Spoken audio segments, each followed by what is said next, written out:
Om Sahana Bhavatu Sahanau Bhunaktu Saviryam Karavavahai Tejasvinavaditam Astu Mavidvishavahai. Om Shanti Shanti Shanti. May that one protect us both. May that one nourish us both. May we work together with great energy. May our study be illumined. May we not unnecessarily cavil with each other. Peace, peace, peace be unto all. So I know we had a public celebration on Sunday for the birth of Swami Vivekananda. But his actual recognized birthday, according to the lunar calendar, is today, Tuesday, 25th. Remarkably, it also is the occasion of St. Paul's conversion. That is how Christians celebrated. And there's a great similarity between the two events. I also remember some enthusiastic people wanting to convert me to Christianity in Zimbabwe, coming to the gate of our ashram. And they said, we have to talk to you about the Bible. And I said to them, well, if you have to talk to me about it, you have to. Please come in. Would like a cup of tea? And then they said, yes, okay. And they opened their Bible, St. Paul, Corinthians. I told them that it was a big mistake. Should have opened it anywhere else, but not this page. They said, what do you mean? I said, well, St. Paul, wasn't he originally Saul, and on the way to Damascus, he was struck down and converted into St. Paul, the greatest Christian missionary ever. Some may even say the founder of Christianity in the Greco-Roman world. Yes. I said, presumably God did that. They said, yes. Well, my dear people, if God can convert a person like that in a split second, where's the need for you or I to go around converting people? And then I offered them a proposition. I said, you see, all these books here in the library are books on different subjects, different religions, different approaches. We're not endorsing all of them, but we have a variety of things that you probably have never studied before. And the reason why you are adamant that I should learn about the Bible and the salvific value of the blood of Jesus is because you probably haven't read anything else. So I'm happy to sit with you 6 days of the 7 days of a week, and you can please teach me the Bible. But on the seventh day, we'll read any of these texts. And they politely excuse themselves. On a permanent basis that it happened, because they never came back. You see, there is a degeneration that happens in religion. St. Paul's conversion was full of fire, and we have to take for granted that he had some kind of inner experience that transformed his whole life. It turned his life upside down. And that was the start of the missionary endeavor in the whole of the Greco-Roman world. Without that, Christianity would have simply been an obscure Jewish sect. It would have died a natural death, and even in Paul's time, the original founding Christians, probably Jesus' brother also, James, were there in Jerusalem. Peter and so on, they were all there in Jerusalem. And that's where they stayed. And from their point of view, they're fully Jewish. A messianic movement, no doubt. But all were at a loss because their Savior, the Messiah, who's had so much promise, not only spiritually, but the savior of a nation, the overthrower of an unwelcome occupant, the Romans. And all that hope was dashed. And somehow they seem to stick together and find some deep, deep spiritual value in it, some fulfillment in it, regardless. And in the Greco-Roman world, the tent maker Paul of Tarsus, or Saul of Tarsus as he was, he became St. Paul. And at the risk of his own life, journeyed to so many places. And in those places established communities, went to synagogues, and preached a new message, a message which was nothing to do with doctrine and dogma, nothing to do with the old law. And so he managed to appeal in a universal way beyond the scope of a mere Jewish sect. Now there's a great comparison because Swami Vivekananda did the same thing.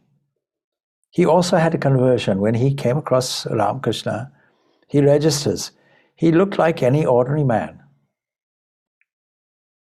But when I asked him if there was proof of God, he said, yes, I have seen God. I see him now. I see him more intensely than I'm seeing you there, and you also can see him. That immediately impressed him.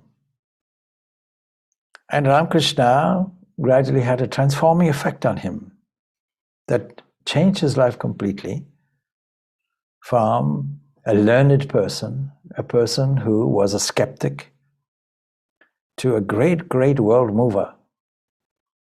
And the pinnacle, or the great, great missionary movement, was really in 1893 at the Parliament of Religions in Chicago. It wasn't the beginning of the story. There was a lot of background to it. Just as I'm sure there was a lot of background to Saul. The background was, no doubt, doubt, suffering, orthodoxy to some extent, questioning. But in both cases, an opening happened. And in the process of the opening, something shifted and moved. Some divine took over. The Parliament of Religions in Chicago was just a suggestion, but a number of things convinced him he had to go. With great, great courage and strength, he swam across shark-infested waters in Kanyakumari, sat on the rock, and there he got a vision, contemplating his journey throughout the length and breadth of India, where his heart was moved by the plight of his countrymen. And there on the rock he sat, and what vision did he see? It was his master, Ramakrishna, beckoning him across the waves. Come, come. Having gone on an arduous journey in those days by sea, every ship was a rolling vessel. You didn't have the ballast that we have today in ships. You have careful mechanisms in passenger ships today that make sure that nobody gets ill or seasick. It's as least rolling as it can be.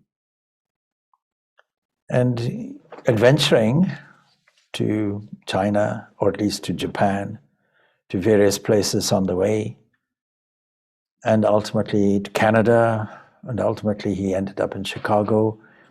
He went there, he managed to get there in July, and he didn't know that he had to have some accreditation. Furthermore, this Parliament of Religions that was taking place as part of the World Exposition that was to show such things as the Ferris wheel, such things as alternating current, all the great, great inventions of the day, all the cutting-edge technology was there, all on display. And so this great, great event, many, many people from all over the world came to it. And there were many small breakout groups, and one of them was this Parliament of Religions. And it was suggested by somebody who was a Swedenborg man. Swedenborg, in the 18th century, was a great scientist. But he also became a mystic and had many mystic visions. And so there was a liberality that he had, preparing to see the inner meanings of the Christian scripture. And he suggested this Parliament of Religions, and so he came that it was there, but it was only being held in September. And when we say 9/11 today, we think of a disaster that happened in New York. But it was 9/11 when the Parliament of Religions opened. Swami Vivekananda, he had never spoken in public before, and he was only there because a Professor Wright had befriended him, and likewise, vice versa, and he was a Harvard professor. And Swami Vivekananda said, I'm destined for the Parliament of Religions, but they require some credentials. He was said to remark, to ask you for your credentials would be asking something like asking the sun for its right to shine. You are more learned than our most learned professors. He managed to make sure that there was a letter of accreditation given. And when he arrived in Chicago, he lost his way. So with one thing and another, he eventually came across the Hale sisters and so on. But the long and the short of it is that standing or sitting, as it were, at the Parliament of Religions, being called from the rostrum, he was extremely shy. What do we learn from the Parliament of Religions is the subject of the talk. What have we learned so far? We've learned that we have to be open and prepared for some inner shift if we are to get out of a routine which gives us pain and difficulties. Everybody has them, but we know that, theoretically at least, to use the old formulas is not going to work. We have to use something new. Look at things from a new perspective. Learn to shift our point of view. Let's look at what happened from Saul to Paul. He had to change his point of view radically. In his own words, he said that he was a great persecutor of Christians.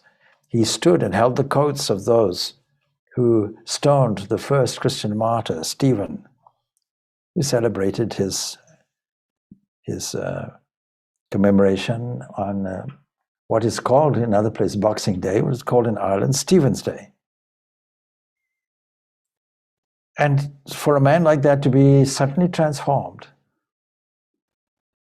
and a person would register it, seemingly from outside, but Paul would know it comes from inside. From there on, he was living, he was breathing the Christ. Was it the historical Christ? No, it was related to that entity, but it was that entity that was living, surviving, just as Swami Vivekananda saw the living, surviving Ram Krishna in a vision, calling him across the ocean, the living presence. And that became a transforming moment in many, many different ways. The Parliament of Religions that was held on 11 September 1893 at the World's Congress Auxiliary Building, which is now the Art Institute in Chicago. It's an impressive building. If you go there, of course, it's a big, vast art museum which is there. But everybody will show you that great hall where Swami Vivekananda sat. Some 7,000 people being there, many of them standing. The hall has changed. It's actually reversed. So the stage where Swami Vivekananda sat would have been where you enter into the hall. And so it was put the other way around, and it would have been bigger than what we find there today. Nevertheless, the whole place is charged with a certain atmosphere because of the presence of Swami Vivekananda and many other distinguished speakers, including Jains. There was a Jain speaker that was extremely impressive. The Jain preacher, Virchand Gandhi, he was invited as a representative of Jainism, and he talked about the doctrines of Jainism, their code of conduct, their way of life. He also talked about their cosmology. He was very eloquent, and he was coherent. So it wasn't only Swami Vivekananda who had these qualities, but it was only Swami Vivekananda that managed to move all 7,000 people, seemingly with a simple opening greeting. Sisters and brothers of America, I think this is the second thing. Maybe this is the third thing, actually, that we can learn. What was the second thing then? Well, he had put off being called to the rostrum time and time and time and again, and he had to overcome his shyness eventually. But we can see the amount of pressure he was under. It was Professor Hastie that had said, or Professor Wright, I should say, that said, you see, you can have such a huge impact. You can teach Hinduism in America for the first time where it's unknown. And the world should hear it. Now, supposing you make a big mistake, supposing you stand up in front of thousands and thousands of people and it has no impact, or you stumble over your words out of self-consciousness. Any speaker would come across this element of nervousness. When I used to do a broadcast in Zimbabwe for the first time, I was quite at ease on the television until somebody said, oh, and by the way, 5 million people will be watching you. And then that's a different thing. And you discover, oh, you're not quite as confident as you thought you might be. How did he overcome this? Well, the second lesson that we all have. First lesson is very important, an openness. But the openness has to continue. He became and felt that he was an open channel of God's grace. He put it in this way. I prayed to Mother Saraswati.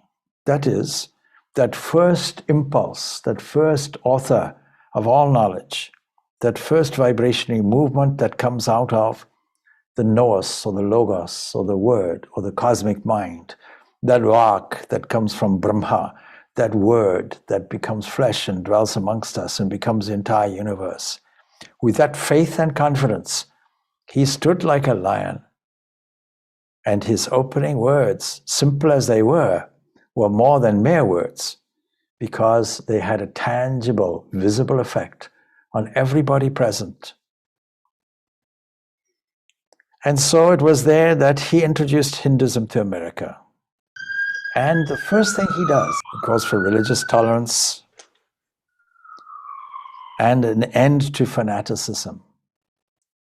And he points out there that Hinduism has always been tolerant.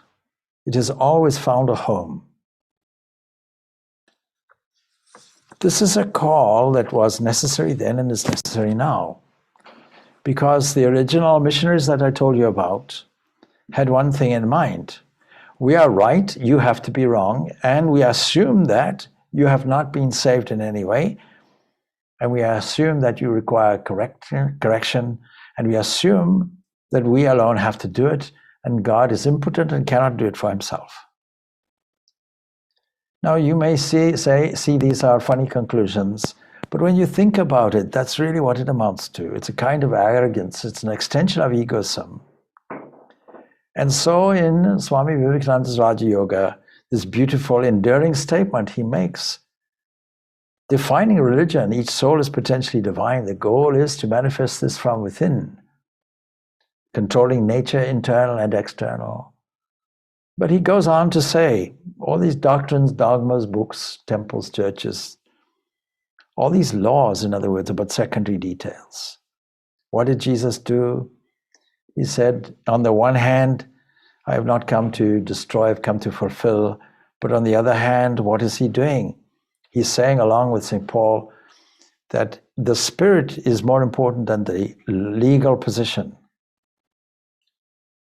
If you can think that doctrine and dogmas and laws are all very well and will guide you, and books will guide you, that means my book is the right manual and yours is not. They've missed the point. The fundamental thrust of religion will be each soul is potentially divine. How did religion come to a degradation where, on the grounds of my God is love, hating the other person and destroying the other religion, not respecting the other position? And that then descends, according to Swami Vivekananda, to fanaticism. It's a very, very powerful opening statement, and it's a very short response to the welcome, his first talk, and yet so high impact, we can understand why he was lionized by the press from there on, why the Chicago Tribune and others carried his talk, and why he was cheered on at every point from there on. He dominated as a personality. With his opening words, "Sister and brothers of America." That is, I haven't come as a foreigner. I've come as your own brother. And you are my own sisters and my own brothers. You are one with me. Immediately his opening statement is telling the thrust of his talk, that there should be all these differences should be swept aside. But we're entitled to be different. Constitutionally, we're all different. We should never all be the same. 7 billion people on the planet. Should there be 7 billion religions? Yes. Why should I give you my broken ladder? You construct your own substructure.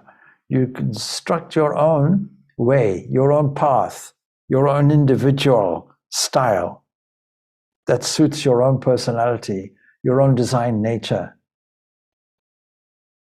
So he begins with a positive note. It fills my heart with joy unspeakable. Imagine, unspeakable. I can hardly express my joy to rise in response to the warm and cordial welcome which you have given us. Not me, us. From a person who sat in the background, who overcame his reluctance to speak, and now we sign a flow. What is our lesson? As soon as we tune our awareness, as soon as we continuously tune into the glory of the self, or God, or what we call the divine, or our own inner nature, our own entity that resides in everything and flows through everything, relaxing and letting go in that, we become an open channel for divine grace to flow everywhere with a spirit of generosity that touches every heart. Why not do that? What is stopping us is this small, mean-minded selfishness that is expressing itself as religious intolerance. My religion, what I might call nosism. My nose is the only true nose because it's mine. No other grounds. My watch alone tells the correct time. Your watch is all faulty and must be corrected. You have to convert to my time zone. So he says, I thank you in the name of the most ancient order of monks in the world, the order of sannyas, most ancient order of monks, before any Christians had monks, before Buddhists had monks. This ancient order of sannyas was going around. It was a stage of life. And monasticism was deemed to be an extremely important component that contributes toward an important aim of life, the vital aim of life, namely freedom. And was supported by the whole of ancient society and still up to this day. So he says, I thank you in the name of the mother of religions. Now we are members here of the Dublin City Interfaith Forum. And whenever I'm given a talk that involves other religions, I'm kind enough also to give an ancient place to Judaism. But Hinduism is the mother of all religions. And when we say Hindu, we can put that term aside because, although for convenience sake we are saying it, Swami Vivekananda is keen to say it is the Vedic religion or the Vedanta. And it is not a religion separate to any other religion. It's the foundation for all religions and therefore the mother. The mother can give birth to many, many children and they will all have different tastes. They'll all have different personalities. They'll all have different behavioral characteristics. But one mother, and the mother will not deny any one of her children. That leads us then to a great, great value, a value of harmony and peace. Don't forget, his master, Ramakrishna, taught by virtue of his own experience the harmony of religions. It was one of the key pillars of the great teachings of Sri Ramakrishna, harmony of religions. Whenever we form a Vedanta society as we have here, that's one of their objectives, the harmony of religions. All religions are true. Swami Vivekananda declares, either all religions are true or they're all false. And then he illustrates it in his second talk. But before we come to the second talk, he says, the present convention he talks about, which is one of the most distinguished or the most august assemblies ever held, because it was from then, it's really the first organized movement toward interfaith or this harmony of religions, so important. Because all those religions that are supposed to be promoting and espousing peace and harmony are all fighting. Swami Vivekananda famously said, more blood has been shed in the name of God and religion than any other cause in the world. Of course, he was speaking prior to the 20th century. The 20th century was a very mixed century.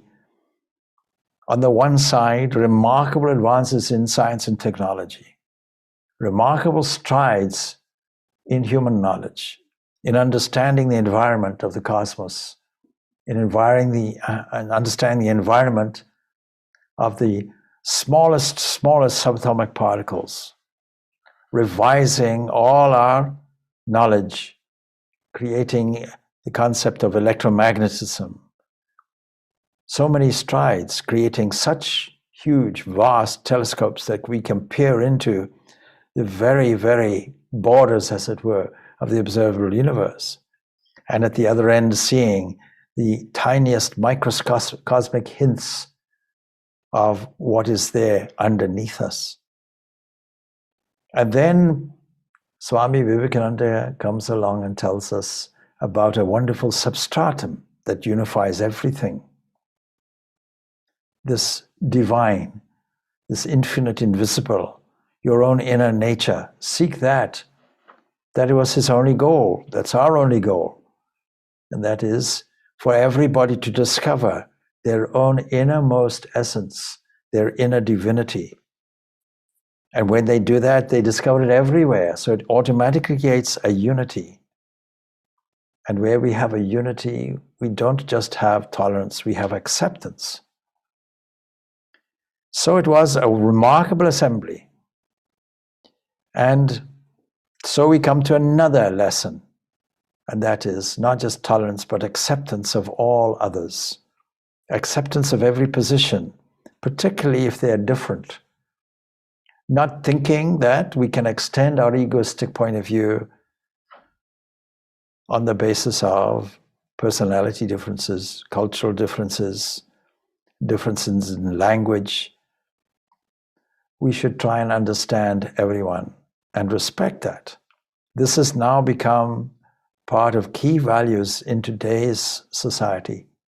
Today's society are much more liberal-minded. Today's society are much more accepting on the one hand. But on the other hand, there'll always be a tussle against it. There'll always be an exaggerated orthodoxy that will counter it or attempt to counter it. So he says, in itself, the assembly is a vindication, a declaration to the world of the wonderful doctrine preached in the Gita. Whosoever comes to me, through whatever form I reach him. All men are struggling through paths which in the end lead to me. You'll recall that the speaker on Jainism told the assembly everything about Jainism.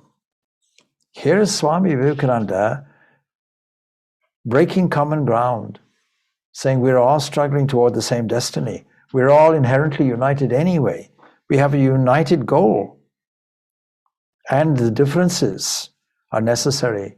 Let them be there. Sectarianism, bigotry, and its horrible descendant fanaticism have long possessed the beautiful earth. They have filled the earth with violence, drenched it often and often with human blood, destroyed civilization and sent whole nations to despair.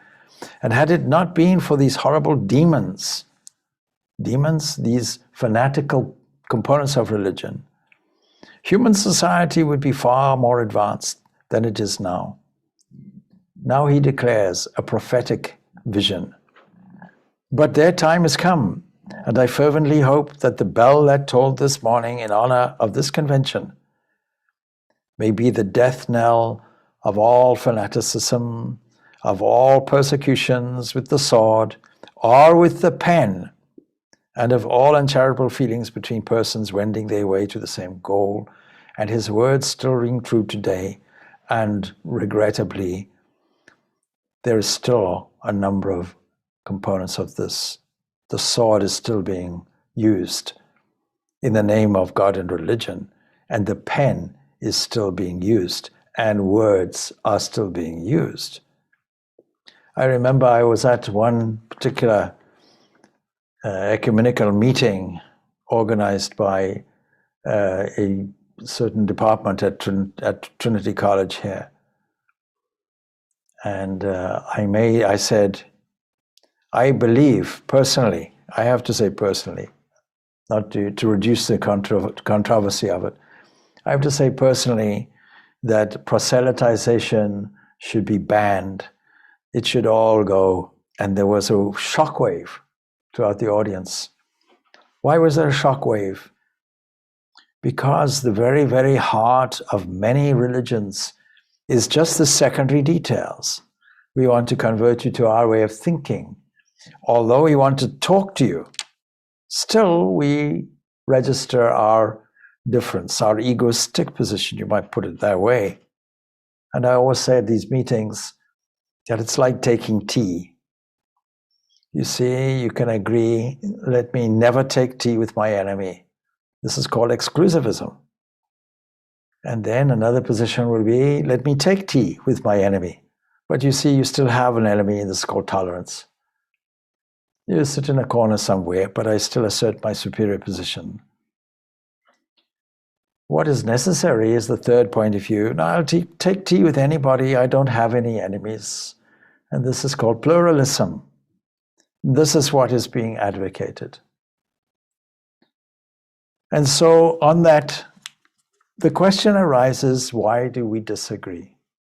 Why do we have these differences of opinions? Why do we assert our own sectarianism?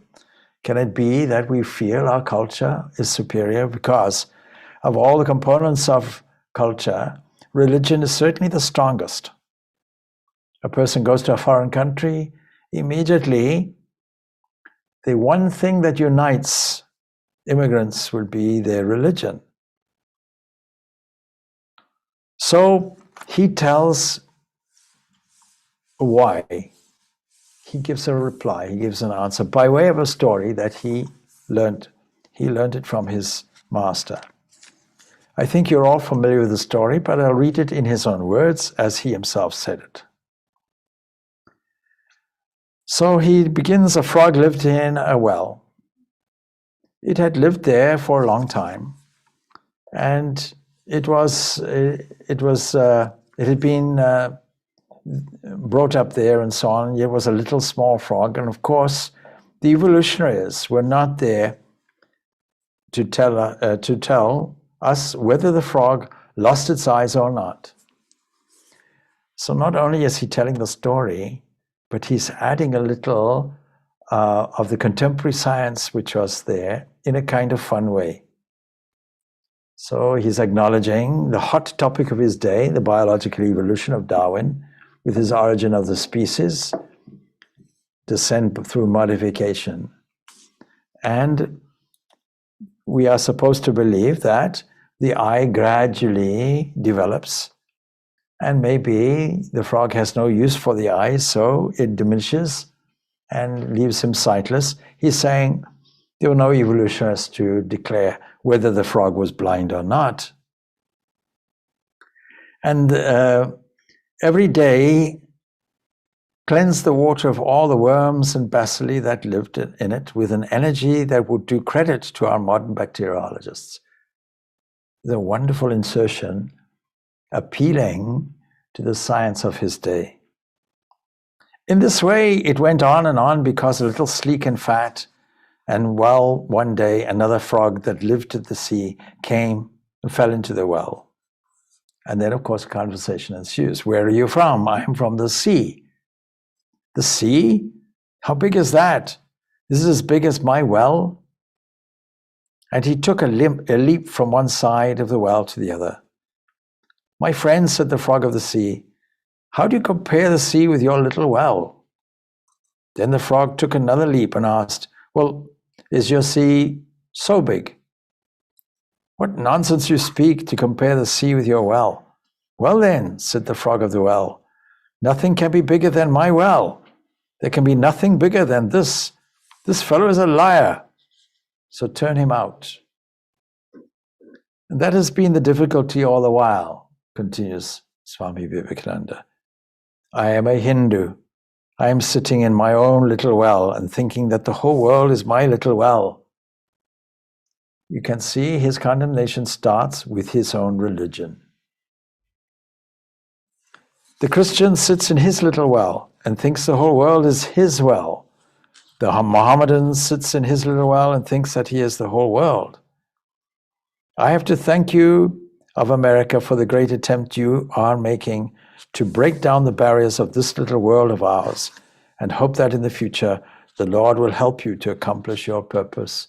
He's again congratulating this grand effort as part of this World Congress that's celebrating the Columbian Exposition was there, and this was part of it. Then, of course, his next talk would have occurred on the 19th of September, 1893, where he gives a paper on Hinduism. And for the first time, he tells the American people about this Hinduism, not as a separate religion, but as an integrating religion. It's a novel understanding, and still is. And it's Hinduism's unique contribution to the world. Now, World Faith Week is there in early February, and the Dublin City in Faith Interforum is celebrating its 10th year, and so there are a number of celebrations to do with that, starting from the first, which happens to be St. Bridget's Day, and then continuing like that. And there are some Jewish festivals around that as well. So these kinds of movements were really not common, but now these are common today and increasing. Every country now has some form of interfaith movement. And the great bastion of Christianity, the Roman Catholic Church, has now, for 3 generations of popes, had or convened interfaith meetings in Assisi, that place associated with St. Francis of Assisi, where different religions move together and work together. And this part of religions is not dead either. So the next convention will be 2023. There was one in 2021. The next will be 2023, held back in Chicago.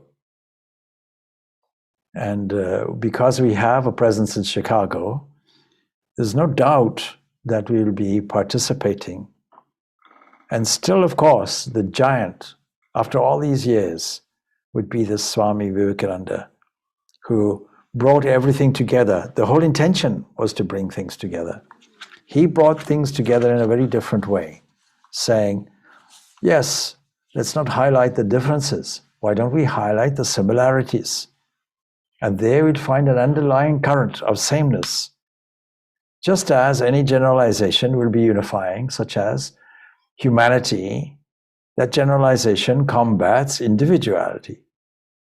Or language per se combats any individuality of individual languages and linguistic expressions.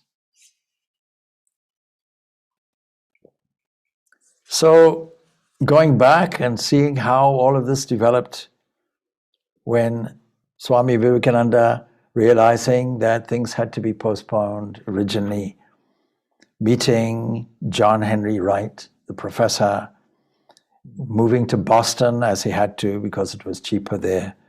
And he happened to be a Harvard University professor. And not only that, invited Swami Vivekananda to give a lecture at Harvard University. And not only that, but they offered him a chair. So the response of this Parliament of Religions was truly incredible.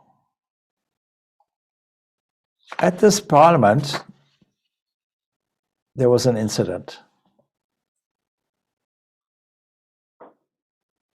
4 leaders of religious thought were sitting in Dr. Barrow's parlor. Dr. Barrows was the chairperson of the whole Congress, the Parliament of Religions. The Jain and George Condin, the missionary who has passed 16 years in China, and Swami Vivekananda, and it's reported as Swami Vivekananda, the learned Brahmin. And in brackets, it was reported the Swami was a Kshatriya, not a Brahmin. Well, it's not this report, it's a correction of that, you see. And John H. Barrows, the Chicago Presbyterian. These 4 talked as if they were brothers of one faith. It's a remarkable scene to witness. Then it reported the Hindus of smooth countenance. His rather fleshy face is bright and intelligent. He wears an orange turban and a robe of the same color. His English is very good. I have no home, said he. I'm talking about the role of sannyasa. There is, of course, some evidence that he spoke in an Irish brogue, but I think that's a misunderstanding because, of course, his professor, his teacher there in India would have been Scottish. And so I think he probably spoke in something like a Scottish accent. Anyway, maybe slightly. So he goes on, he says, I travel from one college to another in India, lecturing to the students. Before starting for America, I have been for some time in Madras, and since arriving in this country, I have been treated with utmost courtesy and kindness. It is very gratifying to us to be recognized in this parliament, which may have such an important bearing on the religious history of the world. We expect to learn much and take back some great truths to our 15 million at that time faithful, learned people in India. On September 21st, 1893, Swami Vivekananda gave this talk, Religion is not the crying need of India. See at the close of the reading of a certain Mr. Headland's paper on religion in Peking, Dr. Momeri announced that the other speaker's bulletin for the evening had failed to appear, and it was 9 o'clock and the main auditorium and galleries were well filled. There was an outburst of applause as they caught sight of the Hindu monk Vivekananda sitting in his orange robe and scarlet turban upon the platform. Imagine, he'd gotten this reputation. Everyone was keen to see him. This popular Hindu responded to the generous applause by saying that he did not come to speak tonight. He took occasion, however, to criticize many of the statements made in the paper by Mr. Headland. Now he's in extempore mode and he is at its best. Referring to the poverty which prevails in China, he said that the missionaries would do better to work in appeasing hunger than in endeavoring to persuade the Chinese to renounce their faith of centuries and embrace Christianity at the price of food. And then the Hindu stepped back on the platform and whispered to Bishop Keane of the Catholic Church a moment. Now, there are some missionaries that we are familiar with and friends with, Christian missionaries, who spent time in Japan, China, and places like that.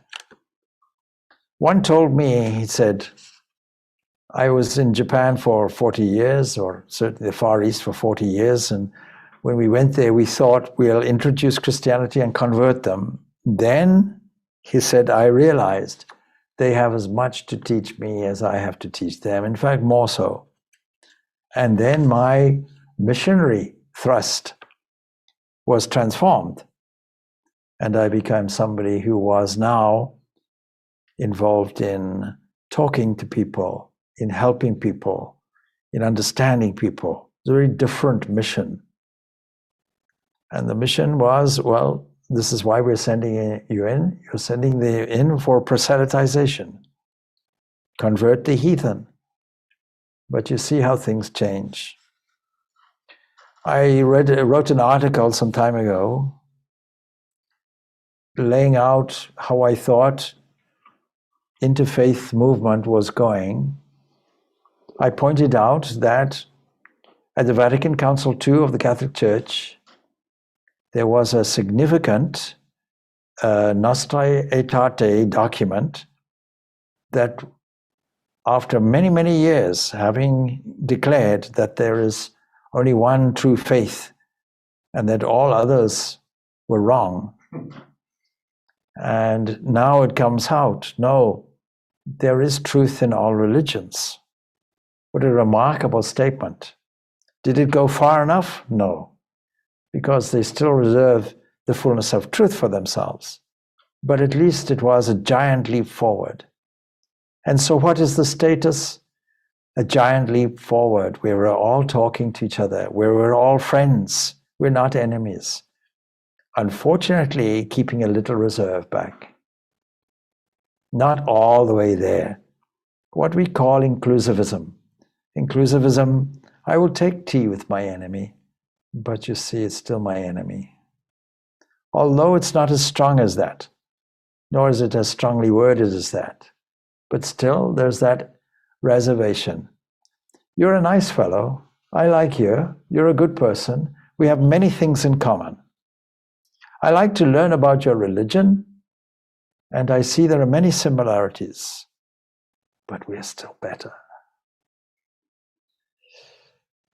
So that's one thing that has to be overcome, but what grand strides and how much we can attribute to Swami Vivekananda's great, great gesture and his wonderful talks and his activities at this Parliament of Religion in 1893. He then resumed his address by saying that Bishop Keane had told him that Americans would not be offended at honest criticism. He said he had heard of all the terrible things and horrible conditions which prevail in China, but he had not heard that any asylums had been erected by Christians for remedying all these difficulties. Swami Vivekananda's sense of humor, cutting as it is, comes out. He says, Christian brethren of America, you are so fond of sending our missionaries to save the souls of heathens. I ask you, what have you done and are doing to save their bodies from starvation? And it's registered there was applause. Common sense in the audience prevailed. In India, there are 300 million men and women living on an average of a little more than 50 cents a month. I have seen them living for years upon wild flowers. Wherever there was a little famine, hundreds of thousands died of starvation.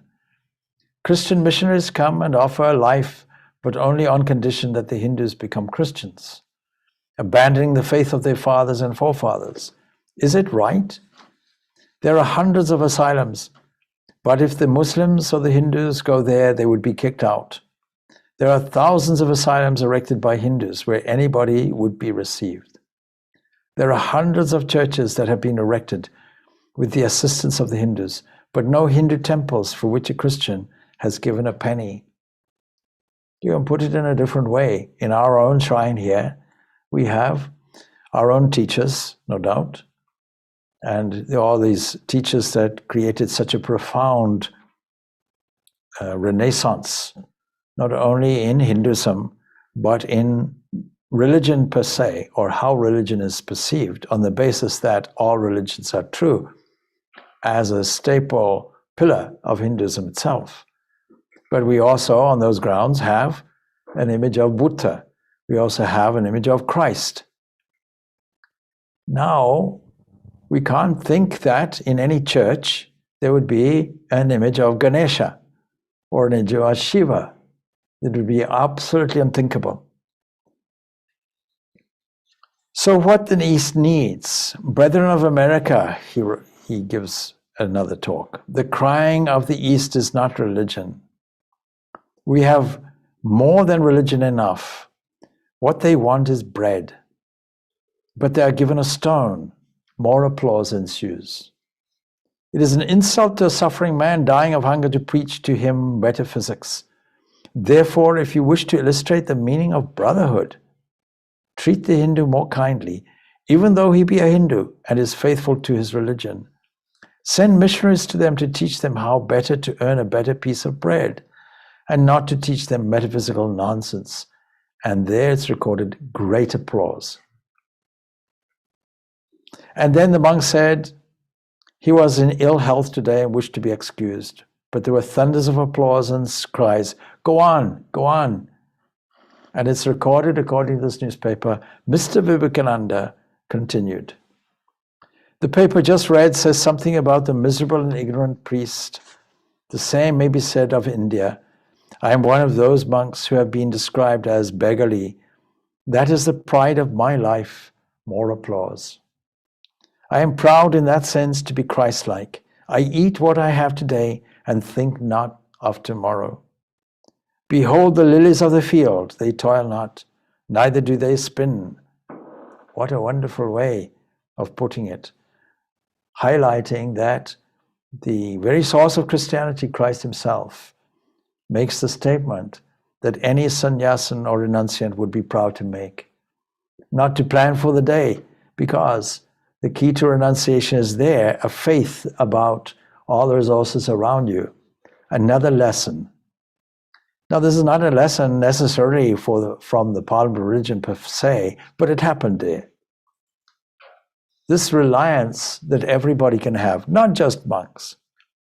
The increase of faith that is necessary. Faith is the opposite of fear. Fear is faith in heredity, that my father is like this, my mother is like this, my ancestry is like that. But faith is complete fearlessness. Faith is total trust that all the resources around you are freely given with no cost, no charge, no caveats, completely given. And the only thing we can register as an entity that freely gives is it must be love. It must be love itself. One component that we recognize as a key to love is, I love you. I don't care if you love me back. I still love you. That approach. And so he goes on quoting, you'll notice, Jesus as a Hindu. He says, the Hindu carries that out literally. Many gentlemen present in Chicago, sitting on this platform, can testify that for the last 12 years, I never knew whence my next meal was coming. I am proud to be a beggar for the sake of the Lord. The idea in the East is that to preach or teach anything for the sake of money is low and vulgar. But to teach the name of the Lord for pay is such a degradation as would cause the priest to lose caste in India and be spat upon. There is one suggestion in the paper that is true. If the priests of China, he's referring to the paper presented prior to his, if the priests of China and India were organized, there's an enormous amount of potential energy which could be used for regeneration of society and humanity. I endeavored to organize it in India, but failed for lack of money. It may be I shall get the help I want to America. And here he reveals this reason why he is in America, to uplift his own poor countrymen, those who have been trod by the heavy footprint of colonial oppression. But on the other side, generous enough to provide some required and needed value, true spirituality in the face of people who are mentally impoverished or spiritually impoverished. But we know it is very hard for a heathen to get any help from Christian people, he says. Great applause. I have heard so much of this land of freedom, of liberty and freedom of thought, that I am not discouraged. I thank you, ladies and gentlemen. And then it's recorded, the popular visitor bowed gracefully and sought to retire with a graceful smile, but the audience cried to him to proceed. And so is recorded Mr. Vivekananda, fairly bubbling with an expression of good nature, then explained the Hindu theory of reincarnation. And at the close of the address, Dr. Momiri, the delegate from England, said that he now understood why the newspapers had well called this parliament an approach to the millennium. So these are some of the great lessons, not only social lessons for us all, but lessons for every religion, and lessons where we have personal more tolerance, more acceptance, more love for the other, on the basis of the unity of existence expressed by this great, great monk whose birthday we celebrate today, and jointly, of course, the echo of the conversion of Saul to Paul. I thank you. Om Shanti, Shanti, Shanti. Peace, peace, peace be unto all.